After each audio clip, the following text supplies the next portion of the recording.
इस क्वेश्चन से। पहला क्वेश्चन है हमारा, 11 जुलाई को प्रत्येक वर्ष कौन से दिवस के रूप में मनाया जाता है?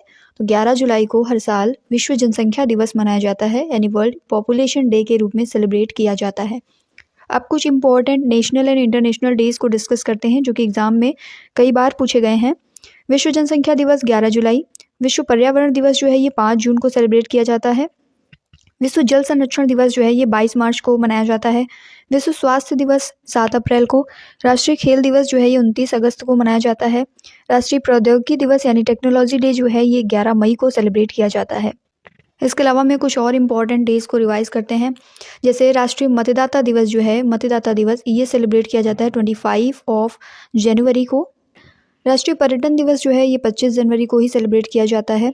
इसके अलावा में कुष्ठ निवारण दिवस जो है, राष्ट्रीय कुष्ठ निवारण दिवस ये 30 जनवरी को सेलिब्रेट करते हैं।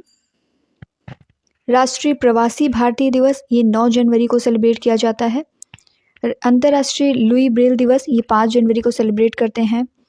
राष्ट्रीय बालिका दिवस 24 जनवरी को सेलिब्रेट किया जाता है, ध्यान में रखेंगे, राष्ट्रीय बालिका दिवस है ये।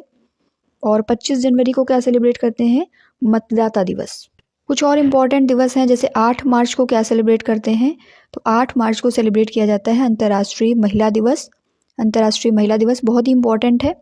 20 मार्च को विश्व गौरैया दिवस सेलिब्रेट किया जाता है, गौरैया दिवस। 13 मार्च को धूम्रपान निषेध दिवस के रूप में सेलिब्रेट करते हैं। 22 मार्च बहुत ही इम्पॉर्टेंट है, 22 मार्च को सेलिब्रेट किया जाता है विश्व जल दिवस, विश्व जल दिवस। और 23 मार्च को विश्व मौसम विज्ञान दिवस सेलिब्रेट करते हैं। 24 मार्च को विश्व टीबी दिवस सेलिब्रेट करते हैं। 8 मार्च को हम लोगों ने डिस्कस कर लिया अंतर्राष्ट्रीय महिला दिवस के रूप में। 3 मार्च एक इम्पॉर्टेंट है, विश्व वन्य जीव दिवस के रूप में सेलिब्रेट करते हैं 3 मार्च को। 3 मार्च को क्या सेलिब्रेट करते हैं? विश्व वन्य दिवस के रूप में। सभी इंपॉर्टेंट डेज आपको ध्यान में रखने हैं, एग्जाम में कई बार पूछे गए हैं। Next question, what causes the earth's magnetism, यानी कि पृथ्वी के चुंबकत्व जो है ये किसके कारण होता है? पृथ्वी का चुंबकत्व डायनामो इफेक्ट की वजह से होता है। डायनामो इफेक्ट क्या है? डायनामो इफेक्ट एक प्रिंसिपल है जो पृथ्वी का जो मुख्य चुंबकत्व है वो कहाँ से ओरिजिनेट होता है इसको एक्सप्लेन करता है। डायनामो इफेक्ट की वजह से ही पृथ्वी का जो मैग्नेटिज्म है वो काम करता है। पृथ्वी का जो कोर है ना, बिल्कुल इनर वाला पार्ट, उसमें पिघला हुआ लोहा यानी Fe और निकल होता है, Fe प्लस निकल, आयरन और निकल इसमें पाया जाता है। कोर में जो संवहनी धाराएं हैं, ये जो धातुएं हैं, इनकी वजह से कोर से निकलने वाली जो गर्मी है उसके कारण संवहनी धाराएं बन जाती हैं। और जो संवहनी धाराएं बनती हैं वे इस आवेशित कणों को वहन करती हैं, जिसकी वजह से मैग्नेटिज्म क्रिएट होता है हमारी अर्थ में। तो पृथ्वी का चुंबकत्व किसकी वजह से होता है? पृथ्वी की सतह के निकट पृथ्वी के चारों ओर बहने वाली जो विद्युत धाराएं हैं इनकी वजह से होता है, और ये धाराएं सूर्य की वजह से भी उत्पन्न होती हैं। डायनामो इफेक्ट इसका मेन रीज़न है। अर्थ का जो चुंबकत्व है यानी मैग्नेटिज्म है, ये हमारी पृथ्वी को बहुत ही ज़्यादा जो हानिकारक ब्रह्मांडीय विकिरण है, सोलर फ्लेयर्स हैं, उनसे बचाता है। इसलिए हमारी अर्थ का मैग्नेटिज्म बहुत ही इंपॉर्टेंट भी हो जाता है। हमारी अर्थ का जो मैग्नेटिक फील्ड है ना, ये हमारी अर्थ का मैग्नेटिक फील्ड ये पृथ्वी का जो घूर्णन अक्ष है उससे 11 डिग्री के कोण पर स्थित है। कई बार ये भी क्वेश्चन पूछ लिया जाता है। नेक्स्ट क्वेश्चन, आगे बढ़ते हैं। अगला क्वेश्चन है हमारा, दक्षिण अफ्रीका के शीतोष्ण घास के जो मैदान हैं उनको क्या कहते हैं? तो दक्षिण अफ्रीका के शीतोष्ण घास के मैदान यानी टेम्परेट ग्रासलैंड्स को कहा जाता है वेल्ड। ठीक है, अब कुछ इंपॉर्टेंट घास के मैदान हैं, जैसे अफ्रीका की घास के मैदानों को सवाना कहते हैं। सवाना घास के मैदान अफ्रीका से बिलोंग करते हैं। सेराडो घास के मैदान जो हैं ये दक्षिण अमेरिका से बिलोंग करते हैं। प्रेरी घास के मैदान उत्तरी अमेरिका के मेन ग्रासलैंड्स हैं, ये बहुत ही बड़े एरिया में फैले हुए शीतोष्ण घास के मैदान है प्रेरी। स्टेपी घास के मैदान जो है ये मध्य एशिया में पाए जाते हैं, मेनली रशिया वाले रीजन में। ठीक है, रशिया वाले रीजन में स्टेपीज पाए जाते हैं। ये भी शीतोष्ण घास के मैदान हैं, इसमें घास की छोटी वृद्धि होती है, बहुत ज़्यादा वृद्धि देखने को नहीं मिलती है। मेडो घास के मैदान मेनली ब्रिटेन में पाए जाते हैं। पंपास घास के मैदान जो हैं ये अर्जेंटीना और उरुग्वे में भी पाए जाते हैं, अर्जेंटीना और उरुग्वे में भी पाए जाते हैं पंपास घास के मैदान। इसके अलावा में दक्षिण अफ्रीका के वेल्ड घास के मैदान इंपॉर्टेंट है। वेल्ड घास के मैदान जो है ये दक्षिण अफ्रीका और साथ के साथ कहाँ पर पाए जाते हैं? हंगरी में भी पाए जाते हैं, हंगरी में भी ये देखने को मिलते हैं। डाउन्स जो है ऑस्ट्रेलिया के मेनली हैं घास के मैदान, और इसके अलावा ये सोवियत संघ, न्यूजीलैंड और ऑस्ट्रेलिया में तो पाए ही जाते हैं। न्यूजीलैंड और सोवियत संघ में भी ये पाए जाते हैं, ध्यान में रखेंगे। साहेल, एक है साहेल। साहेल जो घास के मैदान हैं ये सहारा रेगिस्तान में पाए जाते हैं, सहारा के दक्षिण में, ठीक है। World refugee day is observe every year as, विश्व शरणार्थी दिवस जो है ये हर वर्ष कब मनाया जाता है? तो विश्व शरणार्थी दिवस मनाया जाता है 20 जून को। विश्व शरणार्थी दिवस प्रतिवर्ष 20 जून को मनाते हैं। ये दिवस दुनिया भर में शरणार्थियों की स्थिति के बारे में जागरूकता बढ़ाने के लिए समर्पित है। दिसंबर 2000 में संयुक्त राष्ट्र द्वारा इसको अंतर्राष्ट्रीय दिवस के रूप में नामित किया गया था। कुछ और इम्पोर्टेंट दिवस को डिस्कस करते हैं, जैसे 18 जून जो है, 18 जून को गोवा क्रांति दिवस मनाते हैं। 17 जून को मनाते हैं विश्व मरुस्थलीकरण और सूखा निवारण दिवस। 22 मई को सेलिब्रेट करते हैं अंतर्राष्ट्रीय जैव विविधता दिवस। और कुछ इंपॉर्टेंट दिवस हैं, जैसे 22 मई को हम लोगों ने डिस्कस किया। 22 अप्रैल को क्या सेलिब्रेट करेंगे? तो 22 अप्रैल को सेलिब्रेट करते हैं पृथ्वी दिवस। 22 मार्च को जल दिवस। 22 मई को अंतर्राष्ट्रीय जैव विविधता दिवस। तो ये तीनों सीरियल्स हैं, ध्यान में रखेंगे। 10 अप्रैल को क्या सेलिब्रेट करते हैं? 10 अप्रैल को सेलिब्रेट किया जाता है वर्ल्ड होम्योपैथी डे, होम्योपैथी दिवस सेलिब्रेट करते हैं। इसके अलावा 7 अप्रैल को विश्व स्वास्थ्य दिवस सेलिब्रेट करते हैं। राष्ट्रीय समुद्री दिवस कब सेलिब्रेट किया जाता है? तो ये 5 अप्रैल को सेलिब्रेट करते हैं राष्ट्रीय समुद्री दिवस, राष्ट्रीय समुद्री दिवस, ठीक है।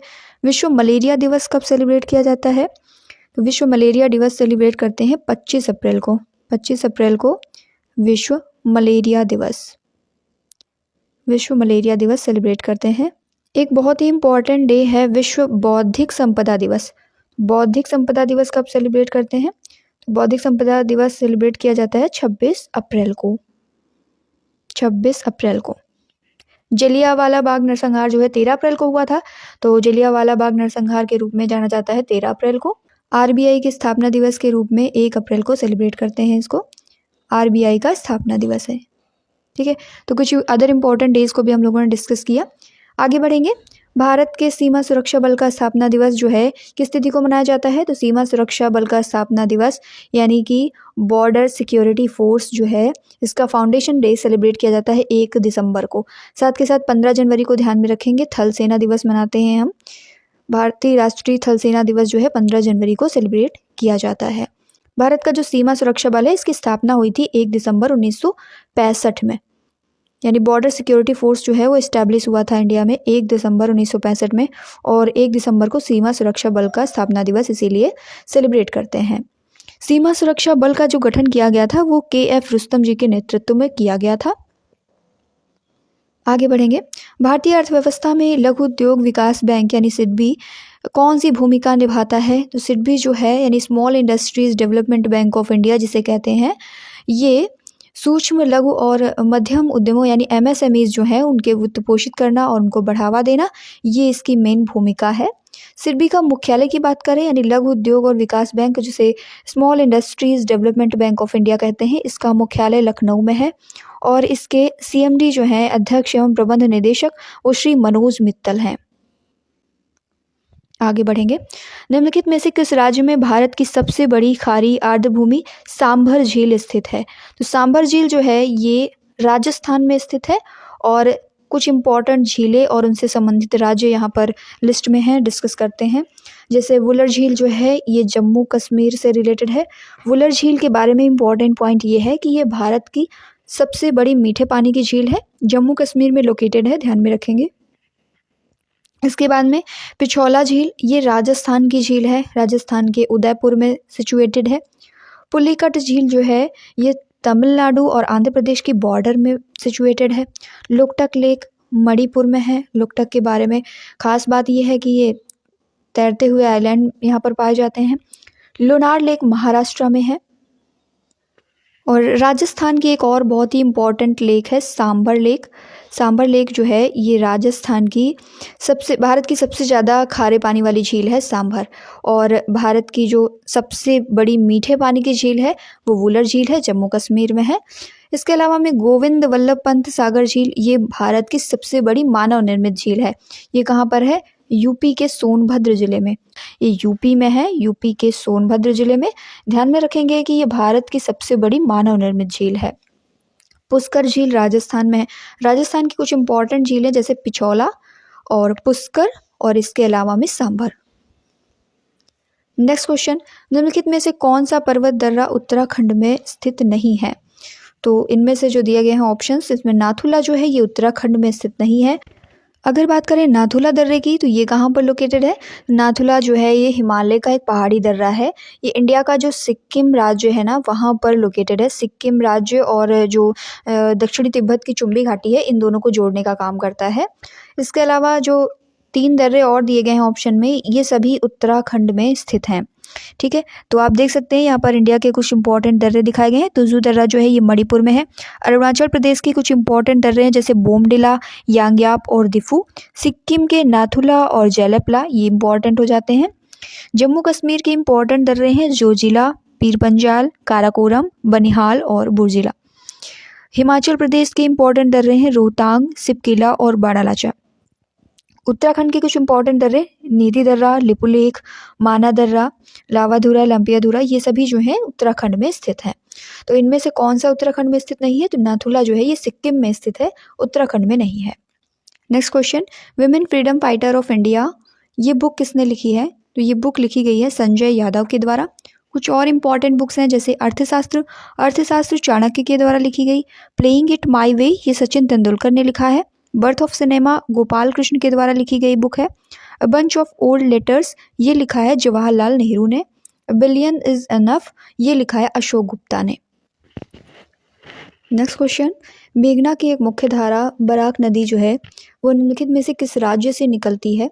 तो मेघना की जो मुख्य धारा है बराक नदी ये निकलती है मणिपुर से। बराक नदी मणिपुर, मिजोरम, असम इन स्टेट से होकर के बहती है। बांग्लादेश में बहती है जहाँ इसे सुरमा और कुशियारा नदी के नाम से जाना जाता है। बराक नदी की टोटल लंबाई की बात करें तो इसकी लंबाई है लगभग 900 किलोमीटर। भारत की कुछ इंपॉर्टेंट नदियों को डिस्कस करते हैं जैसे गंगा नदी जो है, गंगा नदी का उद्गम होता है उत्तराखंड से, गोमुख से होता है इसका उद्गम। और यमुना की बात करें तो यमुना भी उत्तराखंड के यमुनोत्री ग्लेशियर से निकलती है। गंगा मेनली गंगोत्री से और यमुना यमुनोत्री ग्लेशियर से निकलती है। और बाद में प्रयागराज में आकर के गंगा में ही यमुना जो है मीटअप हो जाती है, संगम में ये गंगा नदी के साथ में मिल जाती है। और एक इम्पॉर्टेंट पॉइंट ये है कि ये जो गंगा रिवर है और यमुना रिवर है इन दोनों के जो बीच का स्थान है इसको क्या कहा जाता है? तो इसको दोआब कहते हैं। दोआब कहा जाता है दो नदियों के बीच का स्थान। भारत के जो इम्पॉर्टेंट रिवर सिस्टम्स हैं उनमें से एक है ब्रह्मपुत्र रिवर सिस्टम जो कि हमारे पूरे नॉर्थ ईस्ट को कवर करता है और बांग्लादेश से होकर के बंगाल की खाड़ी में इसका वाटर फ्लो होता है। दूसरा है सिंधु रिवर सिस्टम, ये भी बहुत इंपॉर्टेंट है। ठीक है, और तीसरा है गंगा नदी river system. Ganga river system जो है इसमें यमुना और इसकी कई सारी छोटी बड़ी सहायक नदियाँ आकर के मिलती हैं। सिंधु की भी सहायक नदियाँ हैं। सिंधु का उद्गम जो है ये तिब्बती पठार जो है वहाँ पर मानसरोवर झील से होता है। सिंधु यहाँ से निकल कर के इंडिया होती हुई पाकिस्तान में जा कर के फिर अरब सागर में अपना मुहाना यानी अपना जल गिराती है। नर्मदा नदी को डिस्कस करें तो ये लगभग इंडिया के मिड पार्ट से होकर के जाती है, गुजरात वाले पोर्शन के नीचे से, यहाँ से होकर के मध्य प्रदेश के जो अमरकंटक पहाड़ियाँ हैं वहाँ से निकलती है। और अपोजिट डायरेक्शन में, अपोजिट क्यों? क्योंकि हमारी जो ढलान है वो इस तरीके से है, मतलब सारी नदियाँ लगभग बंगाल की खाड़ी में आकर के गिरती हैं साउथ की, लेकिन 2 महत्वपूर्ण नदियाँ हैं जो कि एक्सेप्शन है इस मामले में, नर्मदा और दूसरी है तापी। नर्मदा और तापी जो हैं ये अपोजिट डायरेक्शन में बहती हैं, भ्रंश घाटी से होकर के बहती हैं, अरब सागर में अपना जल गिराती हैं। नर्मदा नदी निकलती है अमरकंटक पहाड़ी से मध्य प्रदेश में। और अगर हम लोग डिस्कस करें सोन नदी की तो सोन जो है ये गंगा की सहायक है, ये भी अमरकंटक की पहाड़ियों से निकलती है, सोनभद्र से मिर्ज़ापुर होते हुए बिहार पहुंचती है। ये जो गंगा रिवर है और इधर से आती हुई ब्रह्मपुत्र, ये दोनों बांग्लादेश में मिलकर के बंगाल की खाड़ी में अपना जल गिरा देती हैं। यहीं पर सुंदरवन डेल्टा स्थित है। ठीक है, तो ये नदियों का पूरा सिस्टम है। Which amendment made the right to education in a fundamental right? किस संशोधन ने शिक्षा के अधिकार को मौलिक अधिकार बनाया था? तो शिक्षा के अधिकार को मौलिक अधिकार बनाए हैं 86 नंबर अमेंडमेंट ने। संविधान में आर्टिकल 21A इसके तहत जोड़ा गया और इस अनुच्छेद के मुताबिक जो 6 से 14 साल के बच्चे हैं उनको मुफ्त और अनिवार्य शिक्षा दिए जाने का प्रावधान रखा गया था। इसके अलावा 86 संशोधन के जरिए संविधान के अनुच्छेद 51A में भी एक नया मौलिक कर्तव्य जोड़ा गया था। कर्तव्य ये होगा कि हर नागरिक को 6 से 14 साल के बच्चों को शिक्षा का अवसर देना चाहिए।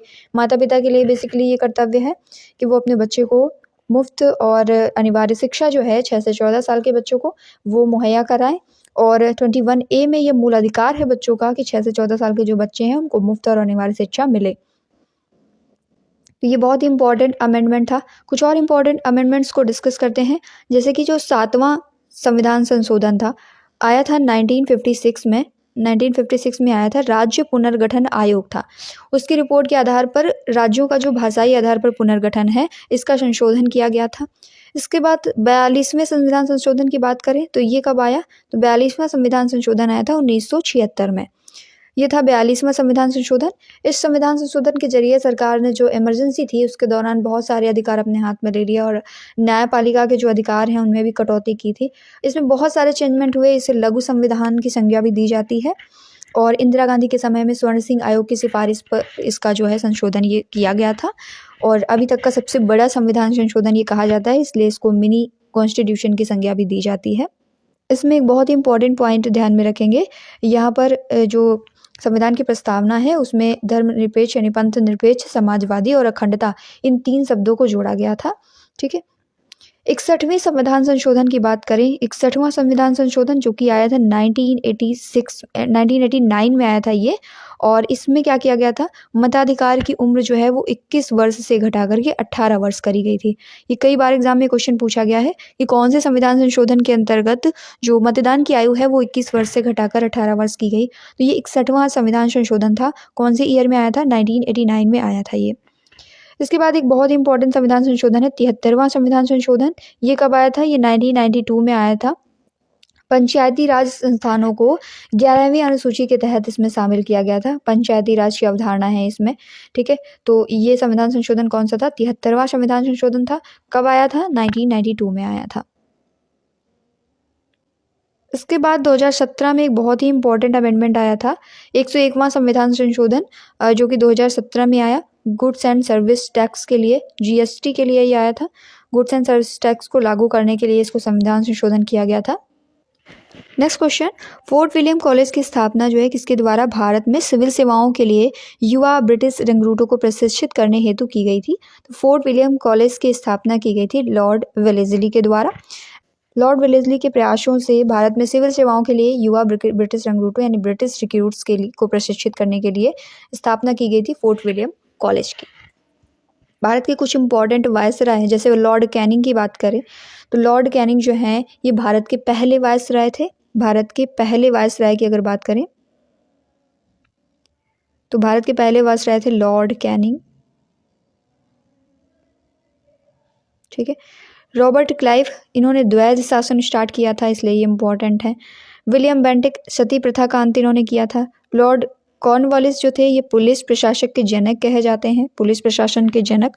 वॉरेन हेस्टिंग्स जो हैं ये बंगाल के अंतिम गवर्नर थे। लॉर्ड माउंटबेटन जो है ये भारत की आज़ादी के लिए इंपॉर्टेंट है, भारत के आखिरी वायसराय थे ये। लॉर्ड लिनलिथगो जो है ये 1936 से 1944 तक भारत के वायसराय रहे हैं। कौन, लॉर्ड लिनलिथगो। लॉर्ड रीडिंग की बात करें तो ये 1921 से 1926 तक थे भारत के वायसराय। लॉर्ड मेयो, उनका असली नाम था रिचर्ड बॉर्के। चक्रवर्ती राजगोपालाचारी की बात होती है तो ये भारत के आखिरी गवर्नर जनरल थे जो कि भारतीय थे।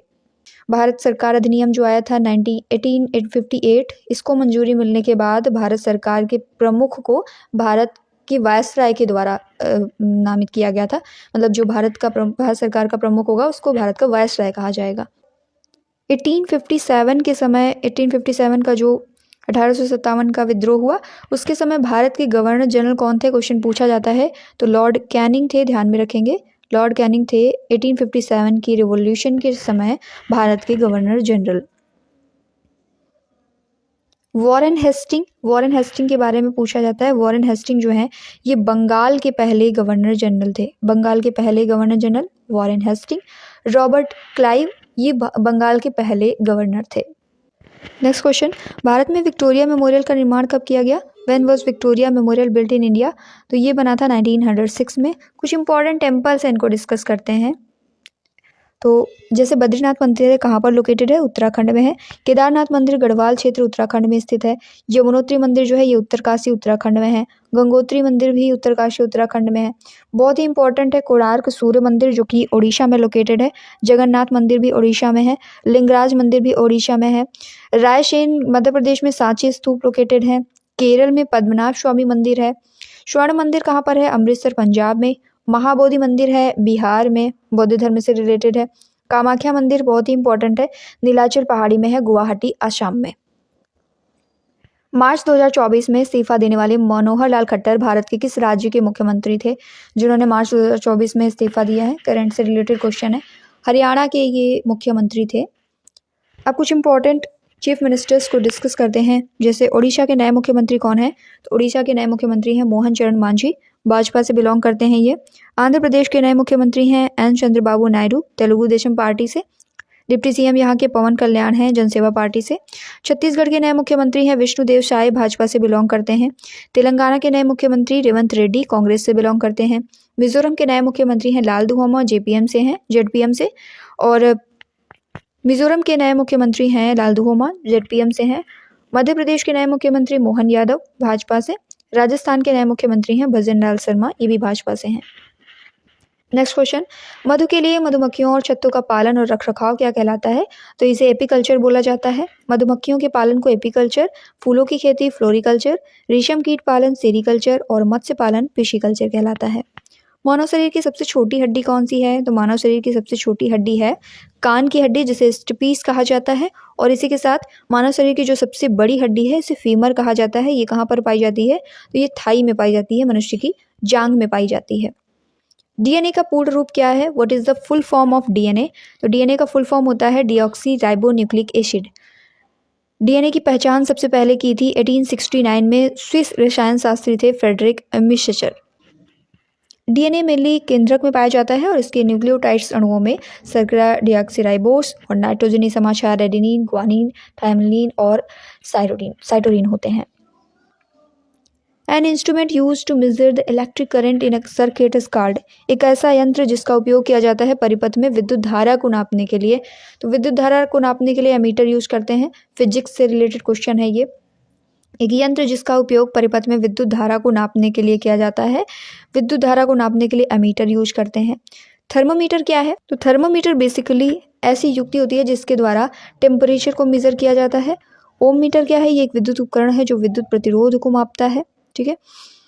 जाइरोस्कोप क्या है? जाइरोस्कोप से किसी वस्तु की कोणीय गति को मापा जाता है, यानी कि एंगुलर स्टेट क्या है, उसकी एंगुलर पोजीशन को नापने के लिए, कोणीय स्थिति को नापने के लिए जाइरोस्कोप का यूज करते हैं। भारत के निम्नलिखित में से किस झील को रामसर स्थलों में शामिल नहीं किया गया है? तो ऑप्शन नंबर ए जो है डल झील, ये भारत में रामसर स्थलों में शामिल नहीं है। इसके अलावा चिल्का लेक, लोकटक लेक और कीकम लेक ये सभी रामसर स्थलों में शामिल हैं। डल झील जो है वो रामसर स्थलों में शामिल नहीं है, ये जम्मू कश्मीर स्टेट में लोकेटेड है। उत्तर भारतीय मैदान की जो दलदल पट्टी है इसे तराई के नाम से जानते हैं। इंडिया में जो हम लोग हिमालय वाला रीजन देखते हैं उसके बाद हमारा नॉर्थ इंडिया स्टार्ट होता है। तो उत्तर भारत के जो मैदान है उनमें जो दलदली पट्टी है, यानी पहाड़ों की जस्ट नीचे फुटहिल वाला रीजन, इसको तराई का क्षेत्र कहा जाता है। ये क्षेत्र पश्चिम में यमुना नदी से लेकर के पूरब में ब्रह्मपुत्र नदी तक पूरा फैला हुआ है। दोआब क्या है? दोआब दो नदियों के बीच का एरिया कहलाता है। जैसे गंगा नदी और यमुना नदी है तो ये प्रयागराज में इनका संगम होता है, तो इनके बीच का जो एरिया है इसको कहते हैं दोआब। दोड्डा बेटा किस पर्वत श्रृंखला का सर्वोच्च शिखर है? तो दोड्डा बेटा जो है ये नीलगिरी का सर्वोच्च शिखर है। पूर्वी और पश्चिमी घाट के पर्वत जो है नीलगिरी पर्वत श्रृंखला में मिलते हैं। जो हम साउथ इंडिया में देखते हैं ये पूर्वी घाट और ये पश्चिमी घाट, ये कहाँ पर आकर के मिलते हैं? तो ये नीलगिरी पर्वत श्रृंखला में मिलते हैं और इसका सर्वोच्च शिखर है दोड्डा बेटा। इसकी ऊंचाई कितनी है? इसकी ऊंचाई है 2637 मीटर। दक्षिण भारत का दूसरा सर्वोच्च शिखर है ये। अरावली पर्वत श्रृंखला की बात करें तो इसका सर्वोच्च शिखर है माउंट आबू और ये 1722 मीटर पर स्थित है, माउंट आबू की पहाड़ियाँ। सतपुड़ा पर्वत श्रृंखला जो है इसका सर्वोच्च शिखर है धूपगढ़, जिसकी ऊंचाई है 1350 मीटर। पंचमढ़ी के निकट महादेव पर्वत पर यह स्थित है। दादा साहब फाल्के पुरस्कार पाने वाले प्रथम व्यक्ति का नाम बताना है। तो दादा साहब फाल्के अवार्ड जो है वो सबसे पहले देविका रानी को मिला था। Next question, in which part of Indian constitution are the fundamental rights of citizen included? नागरिकों के मूल अधिकार भारतीय संविधान के किस भाग में सम्मिलित किए गए हैं? नागरिकों के मूल अधिकार भाग 3 में सम्मिलित किए गए हैं। कुछ इंपॉर्टेंट पॉइंट्स, जैसे कि भारत के संविधान के भाग 3 में नागरिकों के मूल अधिकार हैं। भाग 1 में क्या है? भाग 1 में संघ का नाम और राज्य क्षेत्र आता है। भाग 4 के ए में मूल कर्तव्यों का वर्णन है। भाग 7 में पहली अनुसूची के भाग ख के राज्य आते हैं। भारतीय संविधान के किस संशोधन द्वारा लोकसभा सीटों की संख्या को 525 से बढ़ाकर के 545 सदस्य कर दिया गया था? तो ये 31वां संविधान संशोधन था, जिसमें लोकसभा की सीटों की संख्या 525 से बढ़ा करके कितनी कर दी गई थी? 545 कर दी गई थी। ये अधिनियम वर्ष 1973 में पारित किया गया था। कौन सा शिक्षा आयोग 1882 में नियुक्त किया गया था? तो हंटर आयोग जो है ये आया था 1882 में। लॉर्ड रिपन ने भारतीय शिक्षा के विषय में एक कमीशन गठित किया था, जिसे भारतीय शिक्षा आयोग कहा गया। विलियम हंटर की अध्यक्षता में आयोग का गठन होने के कारण इसका नाम हंटर कमीशन पड़ा था। कुछ इंपॉर्टेंट राज्य और केंद्र शासित प्रदेश, उनकी राजधानियां दी गई हैं और बेमेल जोड़ी जो है उसका चयन करना है यहाँ पर। तो ऑप्शन नंबर डी जो है मध्य प्रदेश लखनऊ, ये बेमेल है। इसके अलावा तेलंगाना हैदराबाद, असम की राजधानी दिसपुर, लक्षद्वीप की कावारती, ये बिल्कुल सही है। इम्पोर्टेंट स्टेट्स और उनकी राजधानियां दी गई हैं। अरुणाचल प्रदेश ईटानगर, त्रिपुरा अगरतला, नागालैंड कोहिमा, मणिपुर इम्फाल, मिजोरम आइजॉल, असम दिसपुर, मेघालय शिलोंग, सिक्किम की राजधानी गंगटोक, हिमाचल प्रदेश शिमला, उत्तराखंड देहरादून, पंजाब चंडीगढ़, हरियाणा चंडीगढ़, उत्तर प्रदेश लखनऊ, बिहार पटना, झारखंड रांची, पश्चिम बंगाल कोलकाता, उड़ीसा भुवनेश्वर, मध्य प्रदेश भोपाल, छत्तीसगढ़ रायपुर, राजस्थान जयपुर, गुजरात गांधीनगर, महाराष्ट्र मुंबई, कर्नाटक बेंगलुरु, गोवा पणजी और केरल की राजधानी तिरुवनंतपुरम, तमिलनाडु चेन्नई, आंध्र प्रदेश अमरावती और तेलंगाना की राजधानी। दोस्तों, एक क्वेश्चन आप सभी लोगों के लिए है, इसका कौन सा आंसर सही होगा कमेंट बॉक्स में ज़रूर बताएं।